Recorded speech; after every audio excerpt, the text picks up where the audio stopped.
Mr. President, as you'll recall, on March 26th of last year, at an education symposium in Columbia, Missouri, you gave me a homework assignment, the preparation of a report assessing America's educational progress since 1983, and the National Commission on Excellence in Education, 5 years ago today, declared us a nation at risk.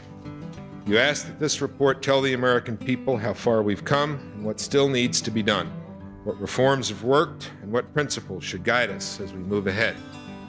Well, here's the gist of my report, Mr. President. American education has made some progress in the last few years.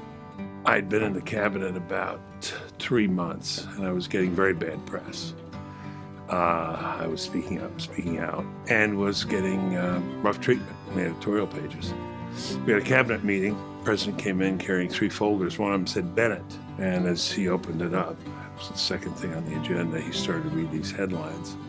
And I felt the other cabinet members sort of pulling their chairs away, like getting a little distance from me, because I was obviously making trouble. The president read about 5 headlines, closed the folder, and said, "That's what Bill Bennett's doing. What's wrong with the rest of you?"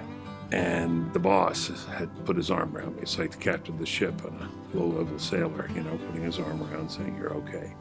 So that was a great moment for me. After that, we had a lot of great interactions. He liked to play jokes on me. We went out to Missouri to visit some schools, which I asked him to do. And we were in the car, his car, not my car. And he said, "Does this microphone work?" He has a microphone with a loudspeaker on the side of the car, so you can say hi, folks, when you're passing crowds. We were out in cornfields. And he said, "I want to test it. Can I roll down the window?" He asked the Secret Service. They said, "No, sir, you can't roll down the window. No, we don't let you roll down the window." So he said, "Well, Bill, get out of the car." So I got out of the car. "Can you hear me?" Just like the commercial. "Can you hear me?" Yes, step back. "Can you hear me?" Kept stepping back. Got about 150 yards from the car. He said, "Okay, guys, take off." So there we were, Secretary of Education, going to visit schools. President leaves me in a cornfield. Last thing I saw was him sitting back and just laughing.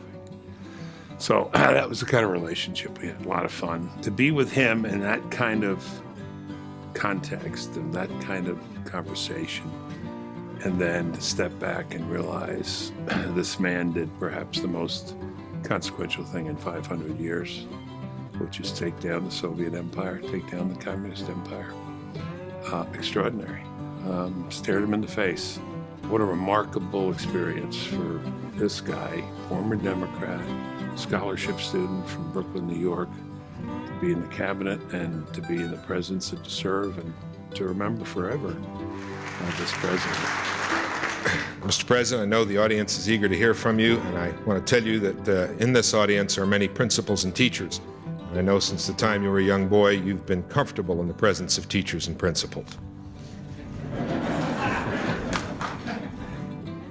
Well, that was my story. Well, I thank you, Secretary Bennett,